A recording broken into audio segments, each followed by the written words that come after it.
You know, I mean, a lot of people out there would say this. It's hard for them to wrap their minds around the fact that such atrocities, you know, evils could be perpetrated by our government against their own people, their own people, especially the soldiers, which are supposed to be protecting our country. But it's obvious that there is some type of biological engineering going on with our troops, and that's what you're talking about. Exactly, there is. Also, they also tried it in Vietnam with the drug BZ to make the soldiers fight harder through the LSD kind of trance. They're doing the same thing now, but it's not exactly to make them fight harder because they're not interested in winning the war. If that was the case, we've already tackled every war that came home, you know, over the north, both Afghanistan and Iraq. But it's mainly, well, for instance, I could tell you that when we first got to Afghanistan, the poppy fields production and exportation by the CIA had gone up 48%. You have to touch on that issue just a little bit more. We can't just skip over that.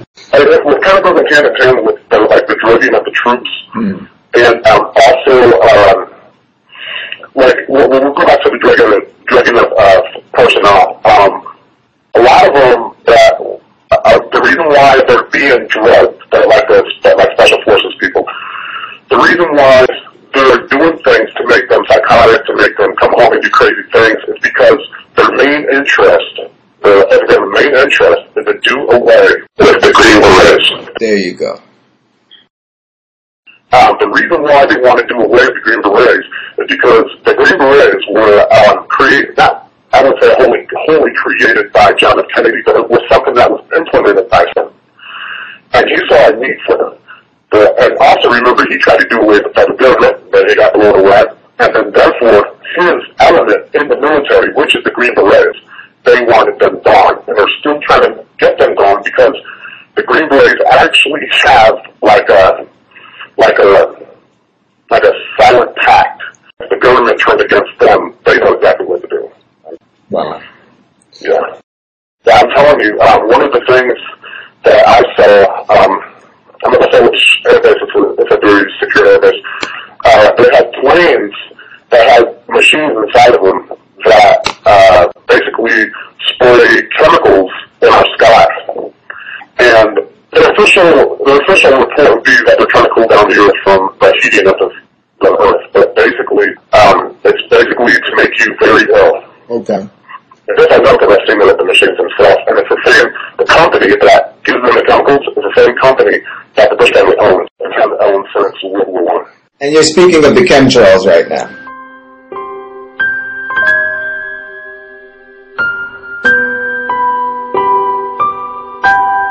Here in Southern Oregon and Northern California, we've got a bit of an unusual situation. Now, this first portion of the radar cycle, fairly bland and typical, but then you see these bands of very distinct cloud cover moving into the region. That is not rain, that is not snow. Believe it or not, military aircraft flying through the region dropping chaff.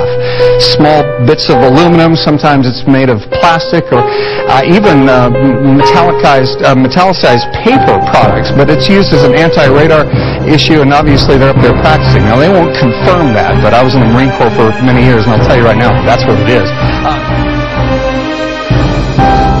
The community of the San Bernardino Mountains has a real mystery on its hands. The official explanation here is that jet contrails are causing strange lines in the sky, and that it's pollen making people sick on the ground. But others are convinced it is something else, and they ask, is the government experimenting with our weather? There was a huge dust cloud. A cloud of dust, leaving a sticky yellow slime all over her car. It happened again last February, and calls began pouring into the local Alpenhorn newspaper. And they had a tremendous upsurge of children that were not going to school at that time. Pharmacist Ed Burrows says it is the most mysterious illness he's seen in 22 years on the mountain. A lot of eye infection problems, upper respiratory problems, nosebleeds. The story is not just here in Crestline and the alleged yellow cloud. People say the government is up there in airplanes spraying all kinds of chemicals to change or manipulate the weather, leaving what you see there, and they call that a chemtrail. So what I look at there and I think are contrails, you're telling me are chemtrails? Yes, that a contrail would be dissipated by now. But what is unknown today may be actual fact tomorrow, thanks to a bill soon to be voted on in the U.S. Senate, a Weather Modification Act, calling for research in, quote, attempting to change or control by artificial methods the natural development of atmospheric cloud forms. Doesn't it seem to you that they're going to be doing it in the future for sure? Yes. And if they are, I want to know about it. Chemtrails are even mentioned by name in the initial draft of House Bill 2977 back in 2001 under the Space Preservation Act. But the military denies any such program exists. Jeff's report mentioned high levels of barium linked to those alleged chemtrails. We wanted to find out exactly what effects barium has on the body. We spoke with Mark Ryan, the director of the Poison Control Center. Ryan tells KSLA News 12 that short-term exposure can lead to anything from stomach to chest pains. Long-term exposure causes blood pressure problems. Ryan addressed concerns by chemtrail researchers that barium could be meant to wear down a person's immune system. The other day I saw B-52 flying over spraying. Okay. Now I kind of derailed you, but let me get you back on the track. So we were talking about Princess Di. You're saying that she walked in on this sacrifice, on this blood sacrifice ritual, and this is what placed her life in jeopardy. That's what you're saying to me? Oh yeah. Because also since she was breaking away from, because see, the mind control has to be implemented all the time, and it has to be done to where people can't tell that the person is under it, because eventually it starts to take its toll, and you can tell that they're under it. You can tell that they're just basically jello. Now, when you talk to them, go ahead. No, go ahead. Please finish. Okay, when you talk to a person who's under that kind of mind control, they basically don't have very many responses, and when they do, it's basically of an agreeable nature where you ask them, do you want to go to the car? They say yes. Do you want to do this? They say yes. It's basically like that. There's no real thought pattern. Right. And also they're real sluggish. They kind of hunch over when they're walking or talking. I mean, where they're doing it. You can really tell after a while. It's really when they're new to it. You can't tell as much. But once it starts wearing off, a lot of things start happening.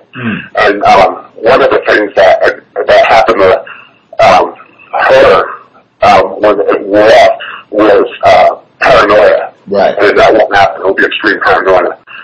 With us, when we were overseas, we had the paranoia. We had blackouts. We had seizures. We had vivid nightmares like you wouldn't believe. Now, when you say we, are you insinuating at this time that your unit, all of your unit, or maybe yourself, were a victim of this mind control yourself?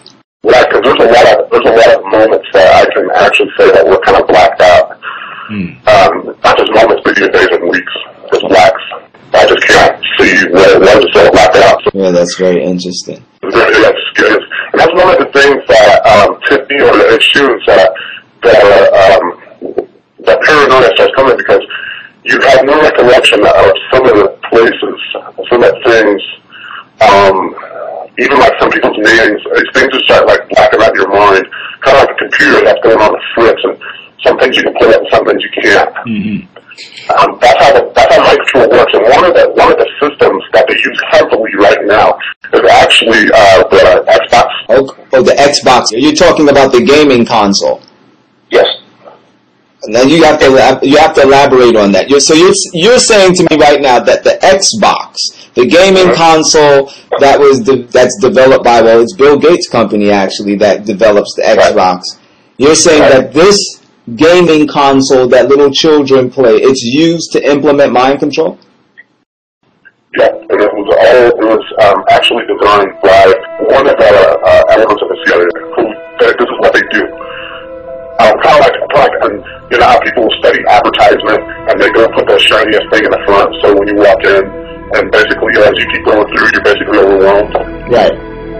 And that's a form of mind control in a way. But this kind of mind control is a lot more deadly in nature, because it's designed to basically destroy the platform a family could even build anything on. And that's what it's designed to do, to tear your child away from reality for real. Or when you see mind control or anything like that, that somebody has been torn away from reality, and it becomes very powerful.